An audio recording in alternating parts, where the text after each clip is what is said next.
So here's Tristan Wright.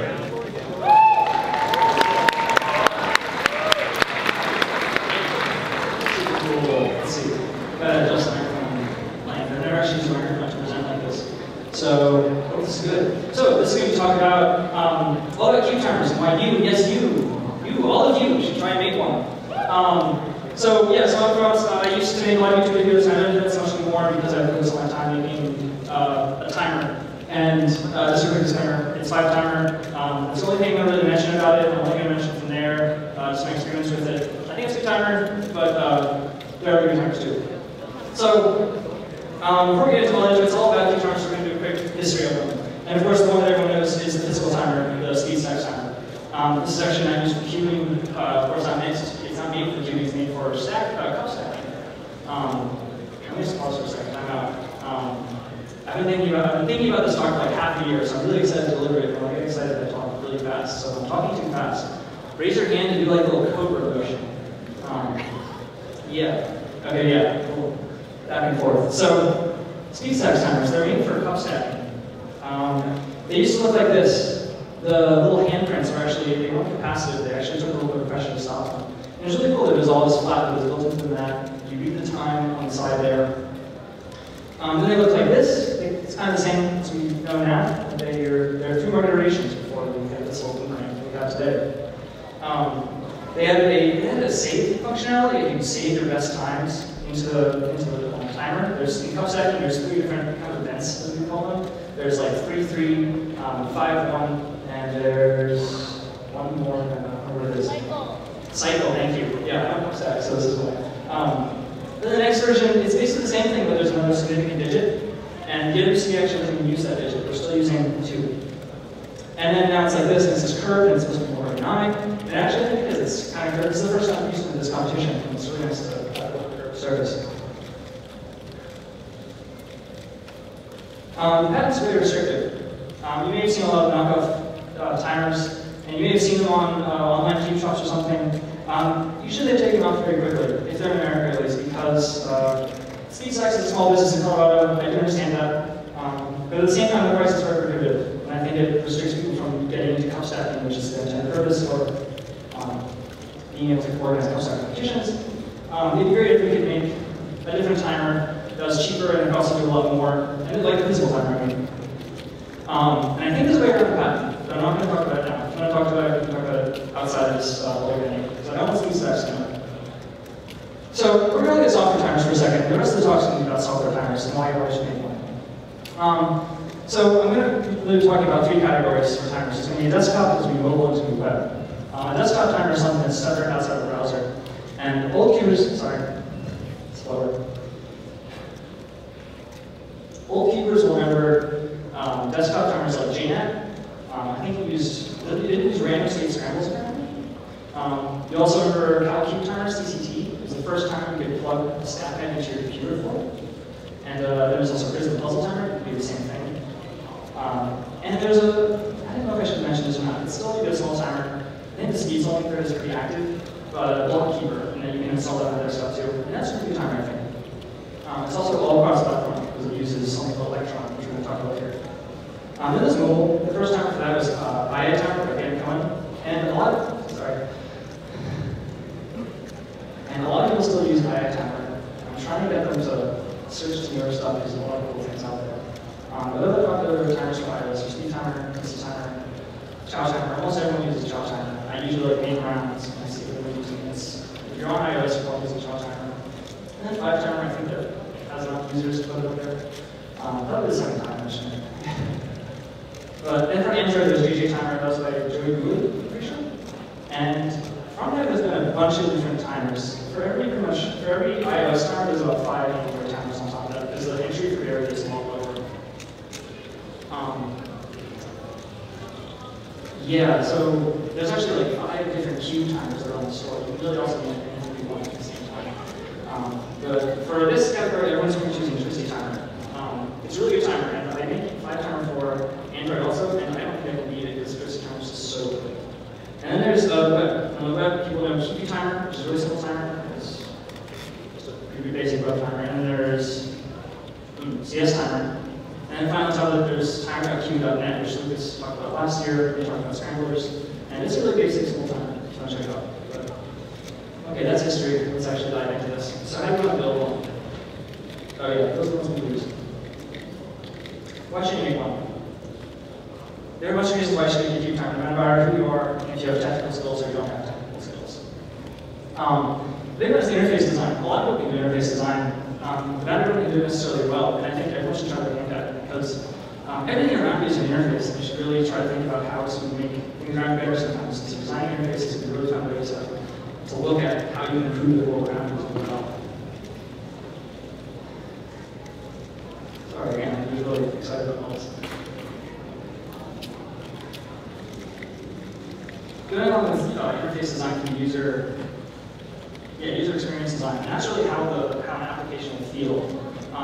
That could be like animations, or how an application will react to a touch, or swipes, or all these sorts of things. Next to software architecture, this is where we get we're going down the stack here, we're getting a little more technical. If you make a really good timer and it doesn't have good software architecture, it's going to be really hard to build on top of that timer. 5 timers were made in 2011, and last summer, the code was so bad, I deleted about 2,000 lines and rewrote all of them because it was just such bad code that I couldn't expand on, I couldn't build on. Actually, databases. You want a way to save your times, and you want a way to access your times. You want a way to recall all those things. And so then it comes to how do you store all these times? Where do you store them? In what format? How do you recall them? Again, this is really technical stuff. If you do undertake making a timer, you'll eventually run into all these issues. And then it kind of gets a little more abstract. We went down to the stack and back to the top. This is product management. You kind of become, when you make a CubeTimer, you kind of become a director of this product, and you get to decide what goes into it and what stays out of it. And so you also get to decide everything about it, the user experience and the interface. What goes in the interface, what goes in the user experience, and what stays out of it. And it's a really kind of fun role because you get to really shape the path of this thing you're making. There's one more thing on this. Oh yeah, if you're already a programmer, you're already really technical, the great reason to do a CubeTimer is because you get to use all these new APIs. Apple, a couple months ago, 1 month ago, June, released a bunch of new APIs like augmented reality kit, AR kit, and machine learning kit. And I've been trying to think about ways you can use that with cubes. And so like AR kit, you can do something like project a cube onto a table. And now you use scramble. Or for ML kit, you can do something where, and this is kind of off the cuff, but where you can train a machine learning algorithm to listen to cube sounds, and then know the TPS, but also how many turns you solve those. And then you do a lot of really cool stuff with this. This is all interesting to you. This is exactly why you dive into making CubeTimers, because there's just so much to explore. So let's start with actually making one. The first thing we want to do is kind of philosophy. It's kind of very abstract and multi things. How do you want your CubeTimer to feel? What's the feel of it? What's like the design? There's 3 big ones, I think. First is like not like there's every single time ever, and there's like there's every single time you have it. It's all there, and you can access it at any point. Ones like there's like Twisty Timer or CS Timer, so you have this history of all your solves. The next one is a large to small sections, which you reset rarely or very often. This is the one that I'm aiming for, just for the record. The ones I do that are plus timer and plus timer, which I actually saw mentioning. And then there's like small single-use sessions that reset when you're done. This would be like CubingUSA. I think timer.cubing.net does it. I use those every now and then, but they're not my main timer because they do reset. And I just do it for like quick, simple averages, and I don't want to open up a bigger timer or anything like that. There's just a caveat to this. There's 2 CubingUSA that I use. There's CubingUSA.net. Now apparently does use local storage, so it's like CS Timer. But there's also another one that doesn't store the times. So I was thinking about like this. So now we have our philosophy. We can basically go forward with keeping these things in mind. And every timer needs some very necessary features. Strategy, design. How do you lay out your timer? How do you lay out all these things? And what I like to say about this is you have to wireframe and experimentation. And we're just going to step through some wireframe stuff in the course. Depending on what screen you're working on, just draw a box on the screen, and then draw all these elements inside of it, and see what you can come up with. How many people can read those? This is like the first wireframe that I ever drew for 5 timer. Apparently I was going to call it I simple timer, and there's been an email button on the bottom because emailing sessions are so important for some reason. There's also delete and reset, and it actually looks a lot like that today. A bad decision that I made when I first started was the settings page, where you access the statistics, you access what puzzle type you're doing, and you also access all the settings that are with it. This is an example where I should have done more wireframes, because this is a very bad interface that I've then slid off into several other views.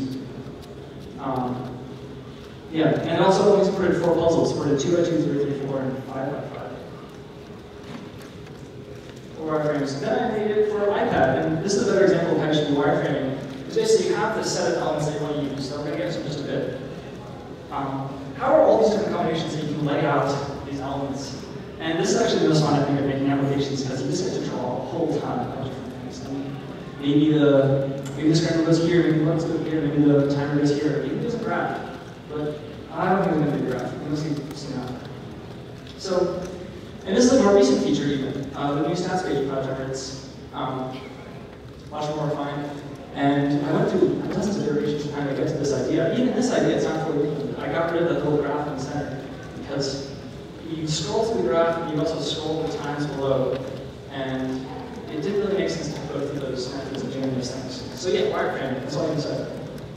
So now, how to make one. So, once you hit the timer, you need a way to start and stop it. And it always has to start on release and stop on down. Not every timer does this for some reason. But just like the stack man, you want to start it on release and stop it when you put your hands down. Next, you need clear actions to modify the session. And when I say clear actions, I mean that when someone looks at your timer, they should immediately know how to use it. There should really be no instruction in there for something so simple. And so those actions would include adding a time manually, adding a penalty to the last time, deleting the last time. That's about it. And so depending on the philosophy then, depending on which philosophy timer you're going with, you might want a reset button, because you'll be resetting the timer frequently. Next one, you want to place to access the times and statistics. You can either put that on the front, or you can put that on your view. You can do all sorts of things. You just need a place to access these statistics. And these next little bullet points, the statistics one, we're going to look at it a little later. We're going to look at this next slide. Scramblers. You use scrambler to have queue time. And there's no talk about that, but scramblers are fun. You can place access settings. Not a lot of settings. And yeah, it's nice and size when you get those last couple of ones. Some way to save times, which you don't automatically do, but it depends on the philosophy again. If you don't really get very times, then you just go into either. Or they can stay on the device forever in cold storage or something. So statistics. I was going to tackle all of these. Oh, okay. So averages. You should really be supporting averages 5 to 100. You can support a lot more than that. I do 250, 500, and 1,000. I think those are good intervals, but you can make any intervals you want. You can do it every 25 seconds if you want. The method for calculating these averages is kind of unintuitive. In an average of 5, you drop the best and the worst. And a lot of people think that for any average, you drop the best and the worst. But there's actually only 5% in the ceiling of that function, or the ceiling of that number. So up until about 21 solves, I think you're dropping 1 time. And after that, you're dropping 2, and so on and so on and so on. And so when you have, you're dropping the 2 best and the 2 worst. And so when you get to 100, you're actually dropping the 5 best and the 5 worst times. When there's standard deviation, this is an important statistic to know how consistent the session is. Simple stuff. You can actually do really cool stuff with it too. You can like color times, you can have visualizations.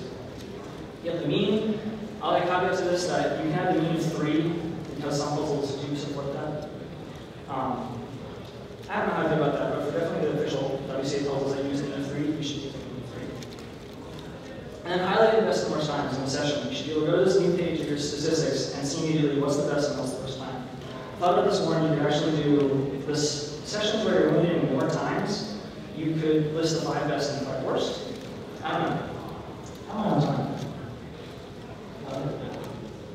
So scramblers. Yeah, I'm just going to fill this in. If you're using JavaScript, you want to use JavaScript Fantasy. These are all open source, they're all GitHub, you can search them on your own. JavaScript Fantasy, if you're a JavaScript developer, it's a little weird to use them because they're not like NPM, they're not an NPM package. You have to import them all individually to the HTML page and then use from there. If you're using Android, you want to develop the key modal, It's super easy to integrate into your application, and it's what the WCA uses, so it's really good. You know, it's really good. Yeah, it's got one line to implement, and then to add the package to the application, and then maybe like 20 code to actually use the code to generate scrambles. If you're using iOS, it's a little difficult. There's no official package for it. There's no team rule for iOS. It's all written in Java. They don't allow Java on iOS. What you can do is chop timer, DC timer open. I would recommend just taking the scrambles. You should really be reading through the code so you know how these things work. And that goes to the second point. You can also write your own. Again, these are all open source things. You can go look at them yourself. And it's actually really fun to write them and understand how these scramblers work. Because there's eventually going to be a release or some change in the browser or on your phone that's going to make it so your timer doesn't hang on. And that's not really fun. A small bit to that is presenting scrambles. Not everyone has great eyes. You need to present the scrambles as large as possible. There should be no slider for it. Just always present it as large as possible. This is really hard on Android for some reason because text is really hard on Android. On iOS, it's a little simpler.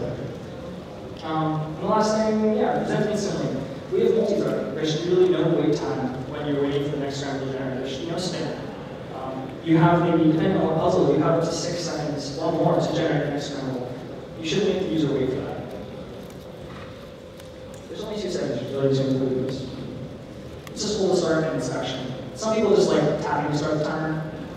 Full to start should be optional. You can turn it on or off. The next one is inspection. Inspection is a really good feature to have in a timer, especially when you're practicing for a competition where you use inspection. Okay, extra features. So that was our bare bones timer. We have everything we need to make a timer, and it's just really straightforward. As a, you can use it. But we want something more. We want a kick. We want something that makes your timer unique. We want something that really kind of lets the user. That's really what you want your goal to be. Is you want something. You want to make a keeper go, wow, this is really awesome. I keep queuing. So there's a whole bunch of them. Just the first is accessibility features. There's this line in web development about accessibility is that when you make accessibility features available to everyone, like everyone improves from that. So an example of key terms would be like reading off scrambles. That's kind of a far-fetched one, but another one would be same inspection alerts, and the other one is reading times after someone stops the time. You can do this on Android and iOS. On the web, I don't know if there's a voice text API quite yet. But another cool feature is start to stop. You can use the accelerometers and other sensors inside of mobile devices to detect when something has hit the surface that the timer is laying on, and you can stop the timer. And once you've ever tried, if you've ever tried this, you know you want to keep using it because it feels so archaic after that to actually physically tap the screen to stop the timer. So, and then you want multiple sessions. This actually kind of goes to philosophy. You want multiple sessions for the same puzzle. So let's say you have 5 different 3x3s, and you want a session for each one of those puzzles. Instead of mixing them all together, you want a session for your GTS, you want a session for your evolve, you want a session for all these things. To keep them all separate. You want to import and export. The biggest woe stories I always read about queue timers is that someone has lost 2,500 solves or something on CS timer. You need to go get an export and import your timers. But also, if you need your timer the right way, or in a way that the storage is off the device, you should also kind of shouldn't need to worry about import and export. So it's up to you. These are all extra features. They're fun. Scramble previews. I feel if you know this, if I did blindfold solve, I would definitely care about scramble previews. But right now, it's not anything I make, and everyone else has scramble previews. And so I don't know. Again, I feel iffy about all these things, but some people really like them. And this platform-specific features. On iOS, these are things like on the iPad, you can drag from the right of the screen, and you can split 2 applications running at the same time. Basically, this is a really great feature to have on an iPad because the screen is so big. You want to do something else while doing your time. On Android, they also have a split view.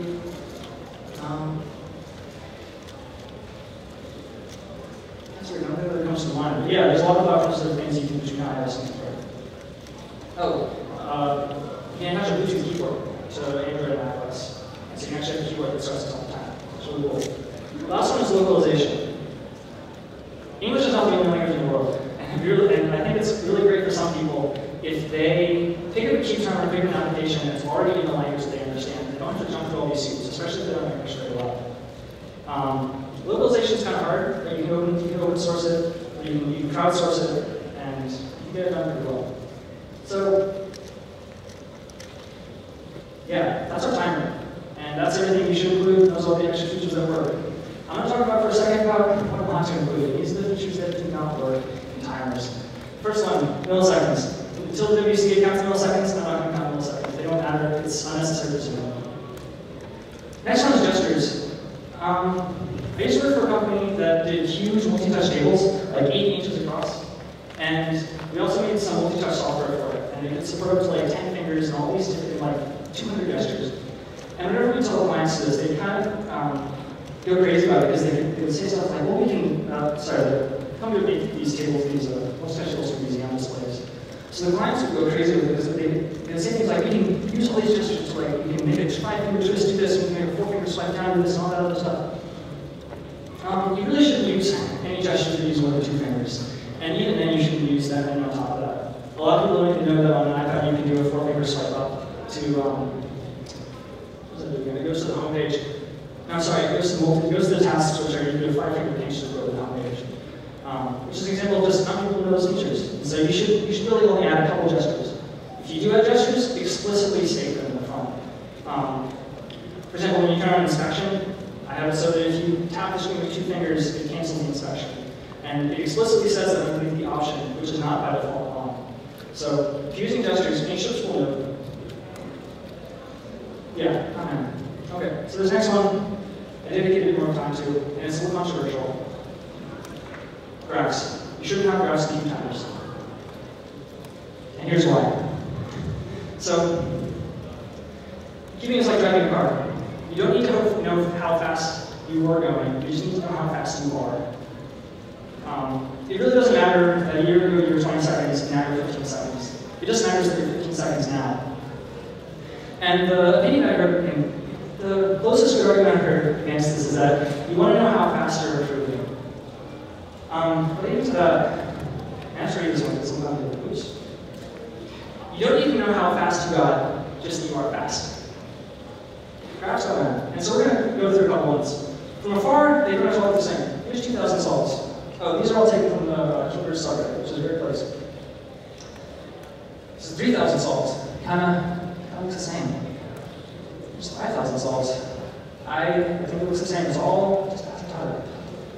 This is interesting because is that 1 year, 2,200 solves, and the same guy a year later, 4,167 solves. It looks exactly the same. There's no meaningful information to get here except that he's faster now. And I don't think you need a graph to tell you that. So there are ways to make graphs meaningful, but no one's doing it. And it's really hard to do. The first one is, okay, 3 things. Metadata. I think it would be really cool if you could ask a user after every single solve what they did in that solve. So let's say you ask them what color cross they did. I'm just really missing about what color cross they did, what ball they got, and what kilo they got. After this, we get some sort of graph. And then you can compare, and you can point something out like, look at all these spikes. Every time you get one of these spikes, there is you got this OL or this QL. Or these faster times, you did not miss cross. Maybe you should do all of your solves in this cross.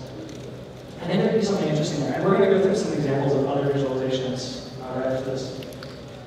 So graphing different statistic. I think graphing times individually. There's too much noise. Times are essentially random, and that's why we use averages. Standard deviation, I think, could be really interesting statistic to graph because you can combine it with the times to do something interesting. Use your imagination. You really have to think about these things. We're using a graph. I think it'd be really cool to use something that can tell you that when you're practicing at 7 o'clock on a weekday, you're faster than you'd be practicing at 10 a.m. on a Saturday. Now, why is that? And then you can look into that and figure out why you're faster at certain times than other times. So, metadata. This is a visualization I did a while ago about, the title's a little weird. Annual renewable freshwater resources in kilometers, in cubic kilometers per year. And so there's all these, so these are the top, 20 countries, and by that statistic, by fresh water per year. And, okay, so it's just a list, and you can kind of visualize how much more water some people have. Russia has more water than Canada, Brazil has more water than everyone. But let's add some metadata. Let's add a layer to this that when you look at it, you can immediately gain some information and knowledge about it. Continents. Look at that. All the waters in South America and Asia. If you count Indonesia and Malaysia, as Asia, which I thought was interesting, I was looking at this. And you can gain a whole bunch of other things from this, like where does water come from? It comes from mountains most of the time. So like we have the Andes in South America, we have the Himalayas in Asia. And are the two African countries there? It's because there's this giant rift valley on one side that flows into the West. Example of metadata. This is an example, kind of what I was talking about when you did compare times between when you're doing it on a weekday versus a weekend. This is a punch card graph from GitHub. This is a GitHub repository that I work on for that's how I sell my labor. And for some reason, like these commits are all between 7 a.m. and about 7 p.m. And there's some random commits to other places. Well, how did that happen? What's going on there? I think someone was traveling. But yeah, so that's graphs. You can make them work, but it's a little hard and you have to make it meaningful. You don't have to tell a story with graphs. Don't tell the user something they already know. Okay, yeah, trainers. Trainers shouldn't be graphs and timers either. Trainers should be an entire separation of differences because you're not solving individual queues anymore. You're training algorithms, and you can get more information about those algorithms. That's what I'm here.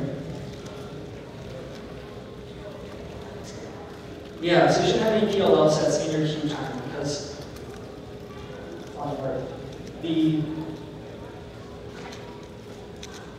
when you have discrete sets of things that you practice, you want to know information about those discrete sets, not the whole thing all across. And so if you're just doing an average of all your PLLs, that's fine. But if you want to know information about which PLL is your slowest and which PLL you improve the most, you want that in a separate application that can maybe graph that. Graphs would be really good in trainers. Feature creep. This is just in general, for any product.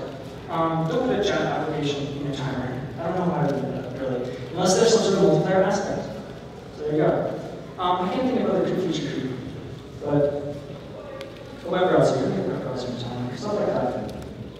So, what to include, what not to include, I hope you're energized at least. I think I'm a little low on energy, and I hope this has been good so far, but this is the second last slide.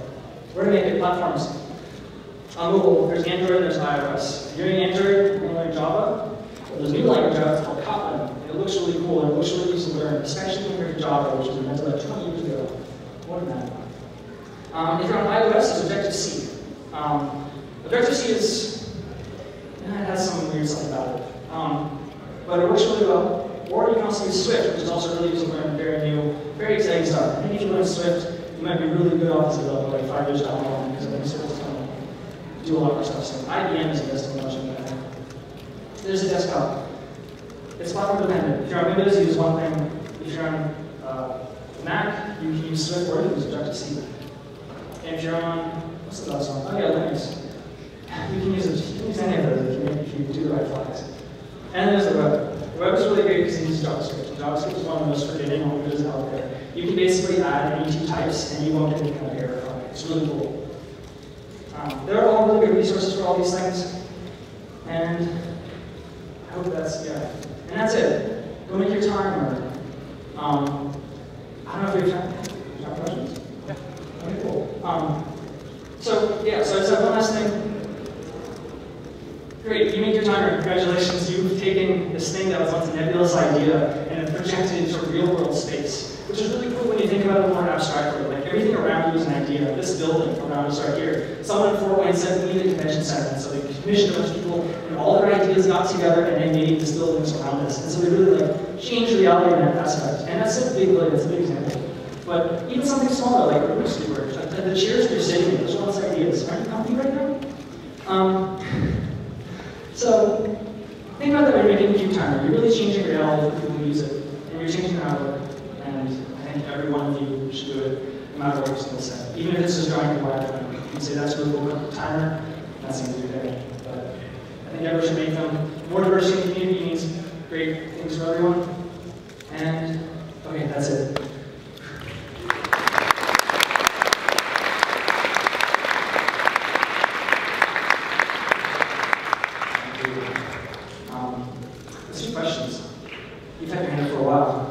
So I have two questions. The first question is, if you wanted to make your first timer, which platform would you do it on? Like web or web first, or okay? And then, how would you go about learning those programming languages? Sure.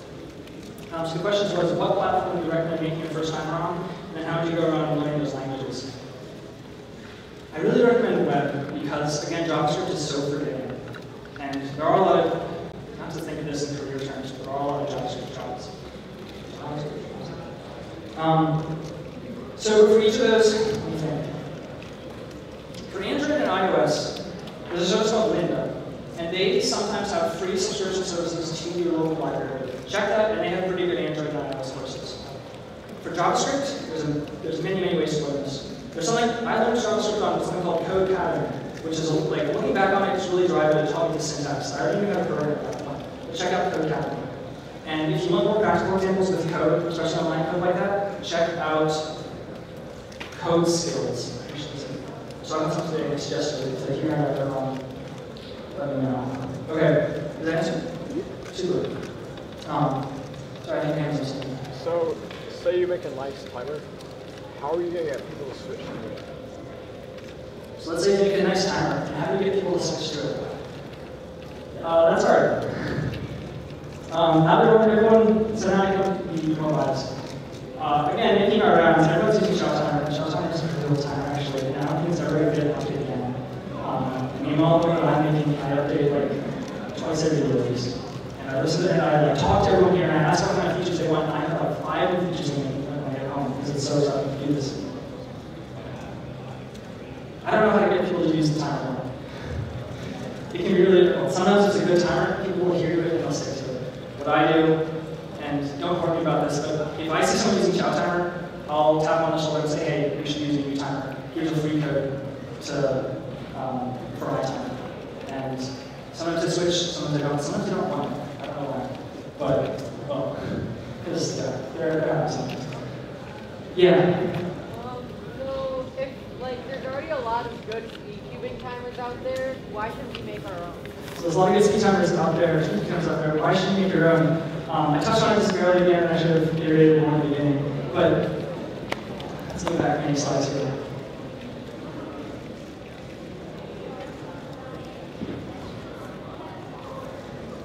Why does it do the animation backwards? Oh. So, this is a quick slide. But these are really the only timers that people use. And the people who make them aren't always going to support them. And like I said about deprecation, making that deprecation, like suddenly your application just stopped working. There's a couple phases, iOS 5 and 6 and 7, where 5 timer would just crash immediately when you started it up. And I didn't know why. There was something wrong with the scramblers. Eventually, all these timers will stop working. And because you have maintained your timer and you've put a lot of thought into it, and it's a really good timer, people will use your timer. Usually the best way to announce it is just to put it on the speed solving forums. You may get people that said we don't need more timers. Again, I think the opposite, because these are all not going to be around for ideas probably. But again, to reiterate on the last thing I said, is that diversity of ideas in the community is really good for the community. You can have something in your timer that's just like above and beyond anything mentioned. You can make graphs work really well that I'm not even, like a way that I'm not even thinking. Yeah, it's also a good exercise. That's the other thing. But can I answer your question? Okay, cool. Let's go to this side. So right there.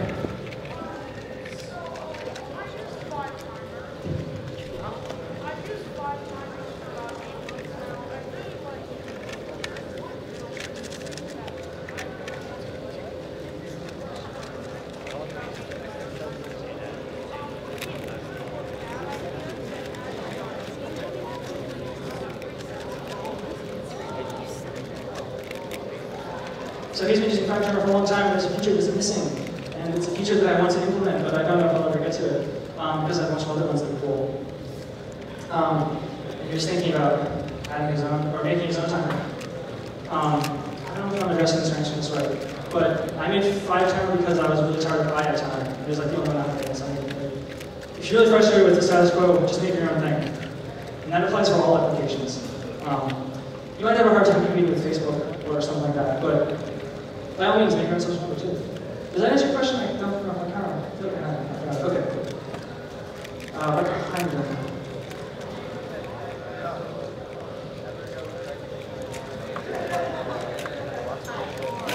Oh, do I think StackMats will go directly to the database, that competition, instead of going into its work right now itself?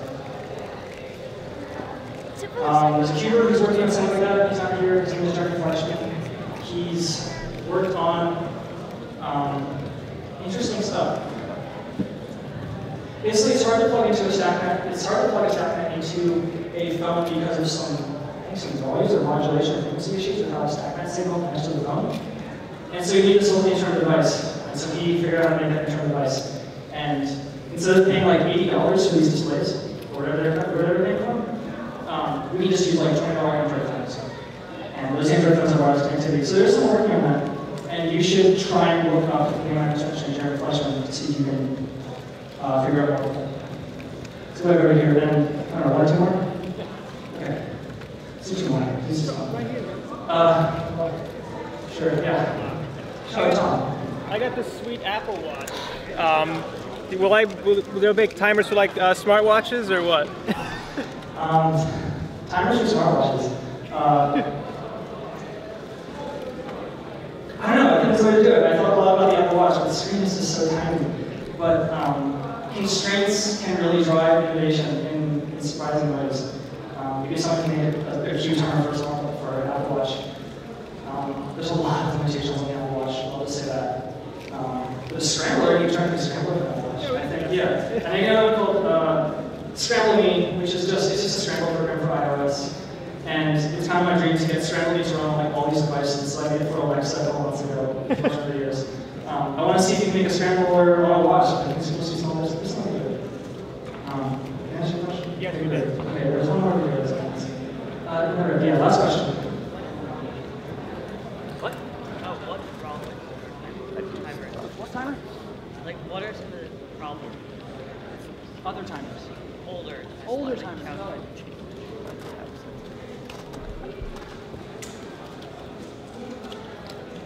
What are the problems with older timers? Okay.